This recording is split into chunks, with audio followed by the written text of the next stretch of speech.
তারপর আমি সত্যিই থেমে গেলাম। আর কোনোদিন মেসেজ দিইনি, কোনোদিন খুঁটিয়ে খুঁটিয়ে জিজ্ঞেস করিনি কেমন আছো, কারণ বুঝে গিয়েছিলাম আমার না থাকাটা তার জীবনে কোনো ফাঁকা জায়গা তৈরি করে না। একদম চুপচাপ দূরে সরে গেছি।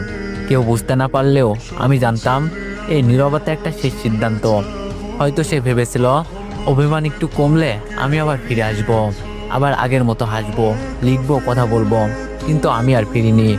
আমার ভিতরে আর সেই শক্তিটুকুই ছিল না। যোগাযোগও করিনি, খবর নেওয়ার মতো সাহস আর ছিল না। হৃদয়ের ভেতর ভাঙা জিনিসগুলো নিজেই জোড়া লাগাতে লাগাতে একসময় ক্লান্ত হয়ে পড়েছিলাম। আর আশ্চর্যের বিষয়, সেও কোনোদিন খোঁজ নিতে আসেনি। একটা মেসেজও না, একটা প্রশ্নও না। মনে হয় খেয়ালই করিনি আমি আর নেই। আর আগের মতো অপেক্ষা করি না, আগের মতো নিজেকে উজাড় করে রাখি না। যেই মানুষটাকে এতটা গুরুত্ব দিয়েছিলাম, যার জন্য নিজের সবটুকু সরল অনুভূতি সঁপে দিয়েছিলাম, সেই বুঝলো না আমার না থাকাটা একটা অদৃশ্য বিদায়ের মতো ছিল। তখন বুঝলাম যাকে না হলে জীবন থেমে যাবে